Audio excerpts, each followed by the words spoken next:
What if we told you that your leadership is not defined by what you say, it's defined by what people experience from you? Because here's the truth, you are always leading, even when you don't think you are, even when you're tired, even when no one is watching. And the question is not, are you leading? The question is, what kind of shadow are you leaving behind?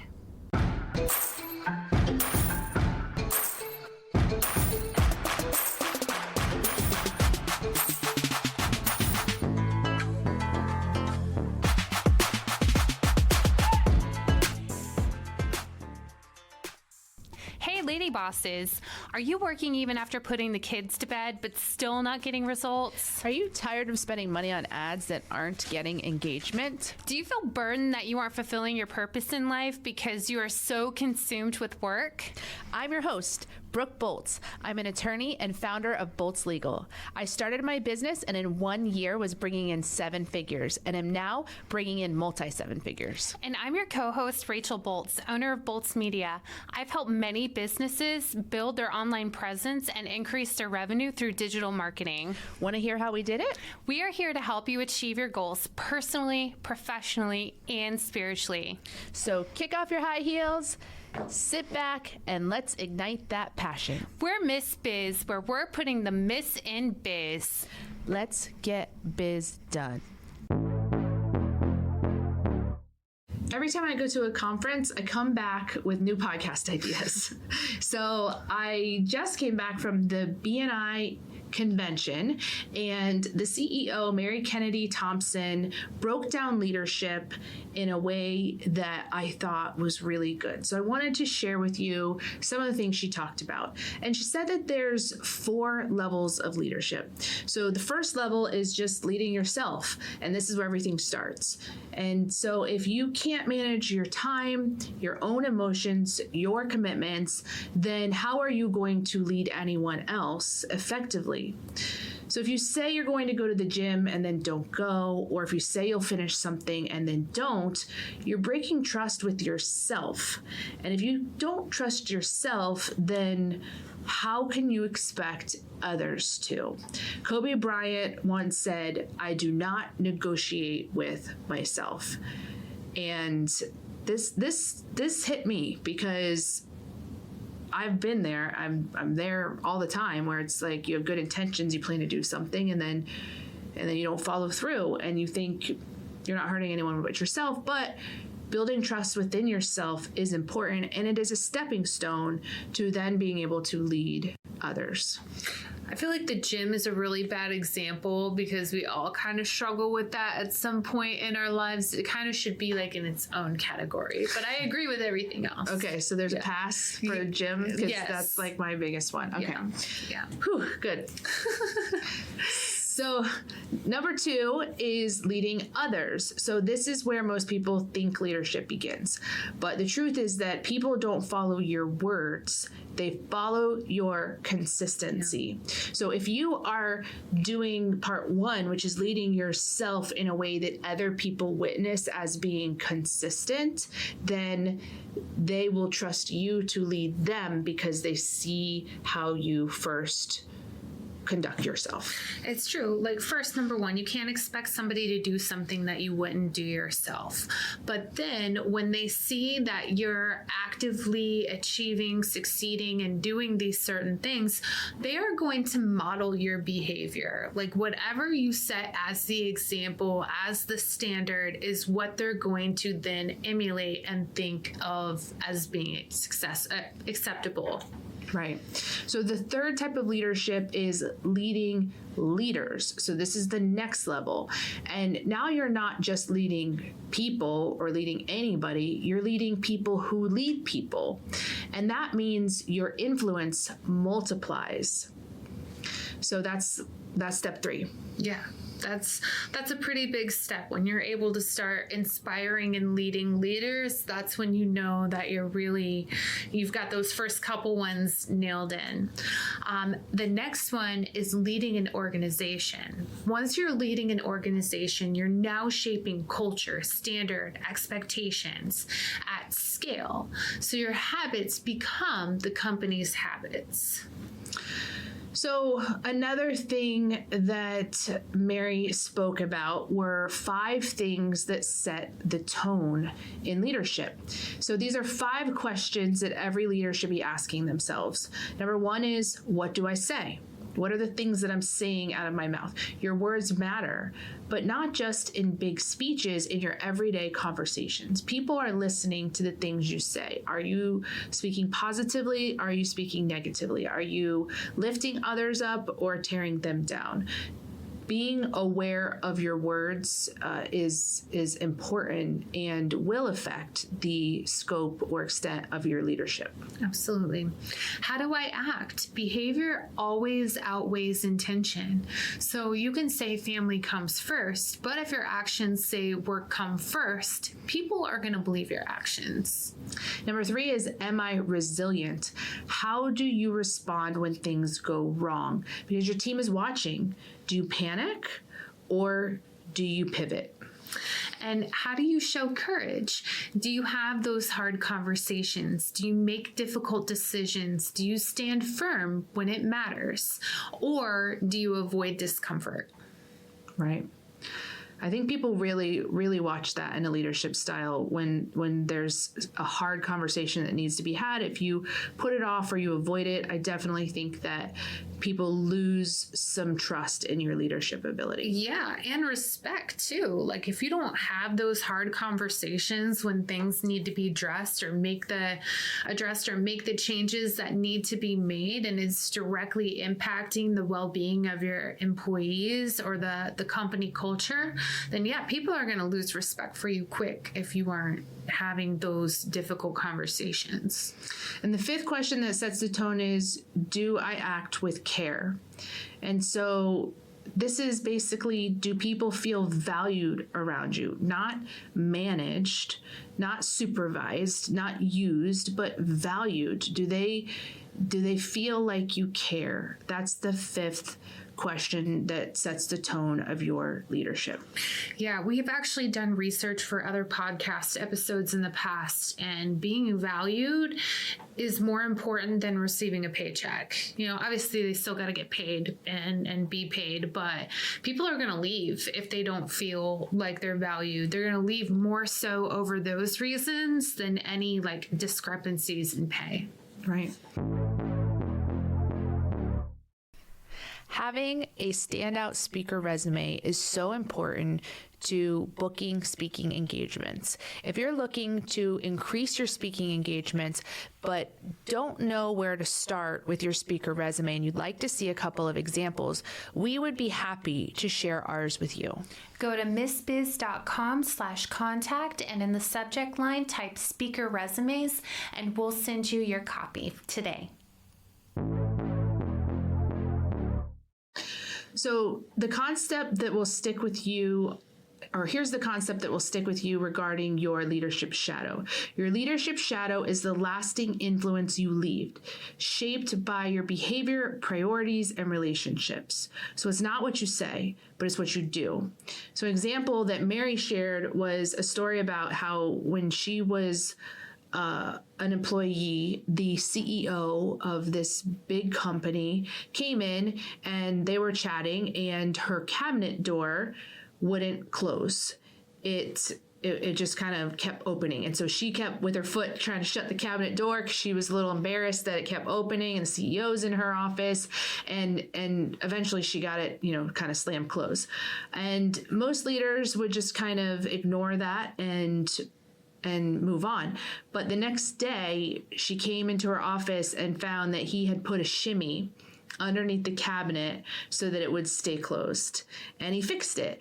And that stuck with her even all these years later because he humbled himself to do something nice for her. And it showed that he wasn't above doing the trivial things that help the business and show that he cares for his employees. And so that one small action creates and builds trust in her, shows that she's valued, and then it multiplies and becomes the culture of the business. Do you have any examples you can think of where a boss or a leader has surprised you with their generosity? I can't really think of anything off the top of my head. It was hard for me too. I thought of one.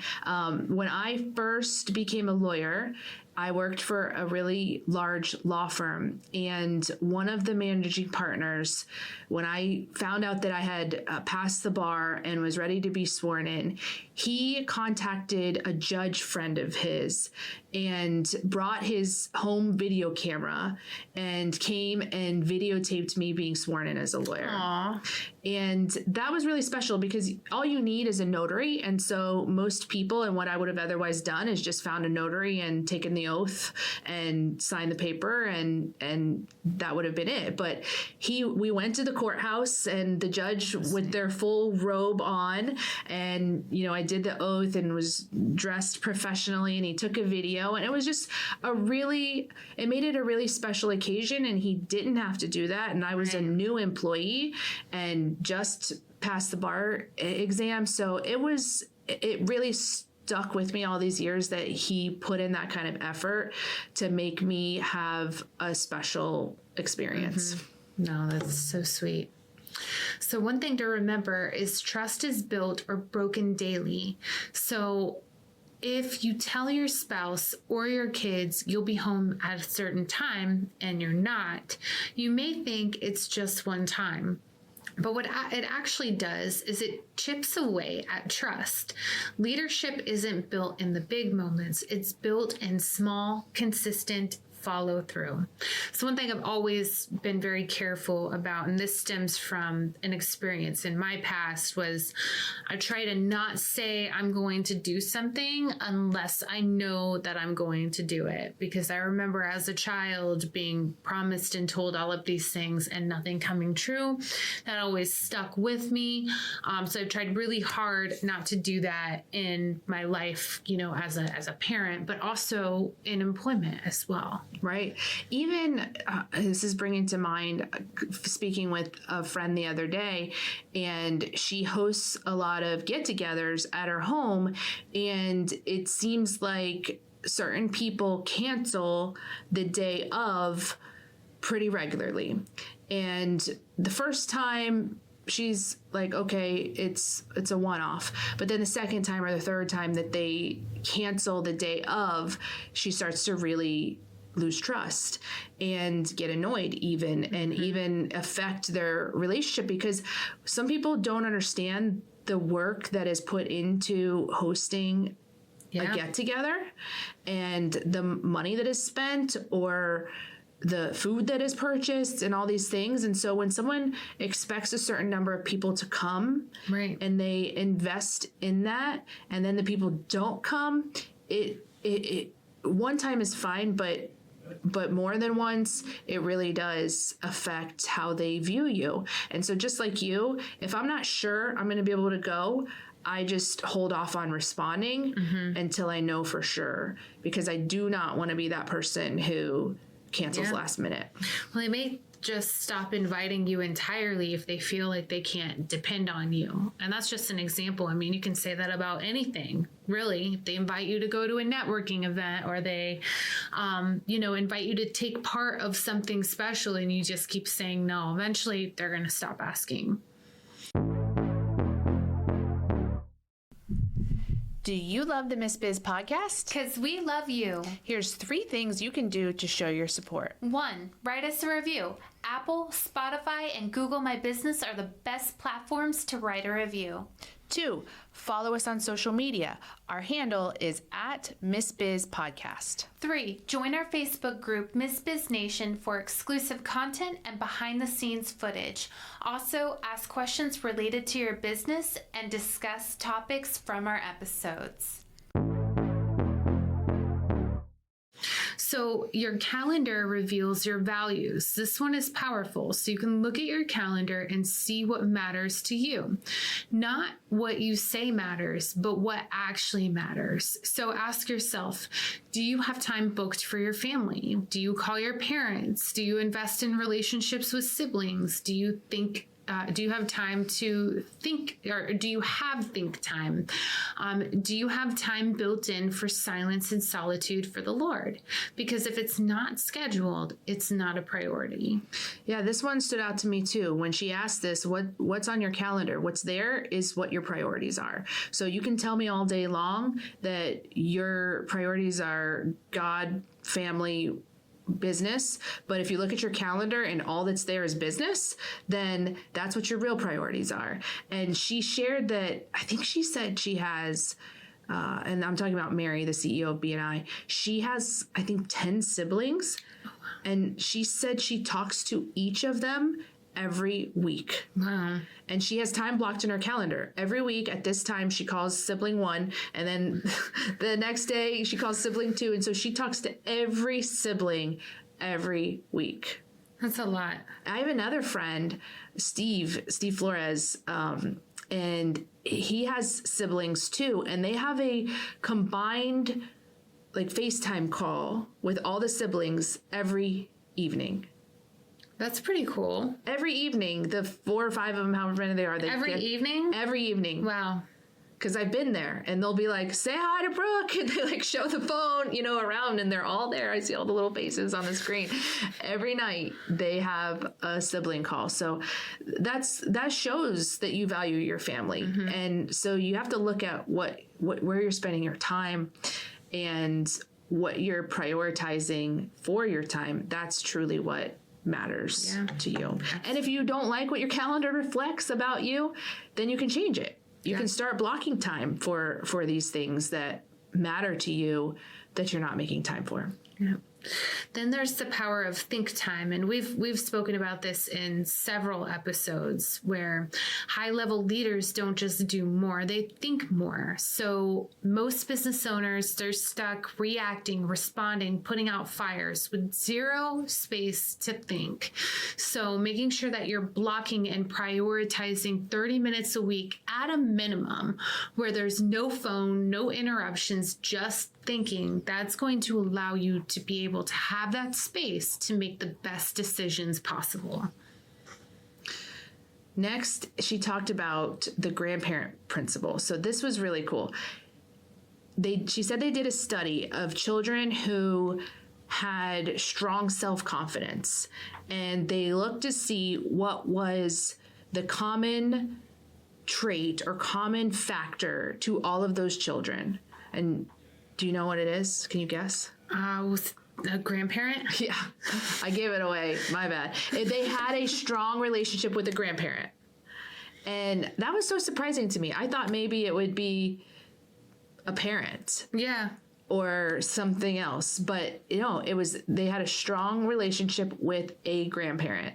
And so I started thinking about this, and it made sense to me because grandparents are the ones who have the truly unconditional love. They don't have expectations. They're the ones who give you the candy when mom says no. They're just like, here's whatever you want. You are the best thing in the world. They create a sense of identity, and they just are fun and loving all of the time. And so people need someone who believes in them. And as a leader, ask yourself, are you that person for your team? Are you the sweet knitting grandma who just loves unconditionally? Or are you the nagging spouse? Can I be the grandma from Hoodwink that goes snowboarding and skydiving and all that? Sure. Okay, that's what I want to be. So ask yourself, what does my leadership shadow look like right now? If you had to put one word on your leadership shadow, what would it be? Here's some options. Consistent, rushed, intentional, distracted, inspiring. Think about it. Come up with one word that describes your leadership shadow and post it in MS.BIZ Nation. Yeah, so remember, leadership is not what you declare, it's what you demonstrate every day in small ways over time, because your shadow is always forming. So the question is, are you building something people want to follow or something they want to escape? And reminder, go into MS.BIZ Nation, our Facebook group, and comment what's one change you're making this week to improve your leadership shadow. We appreciate you and are honored to be on this journey with you. We can't wait to help you, to encourage you, and show you how to grow personally, professionally, and spiritually. If you found MS.BIZ helpful, please leave a review and share with others. You can follow us on social media at MS.BIZ Podcast. For legal questions or services, please visit boltslegal.com. And for digital marketing needs, please visit boltsmedia.com. Let's get biz done.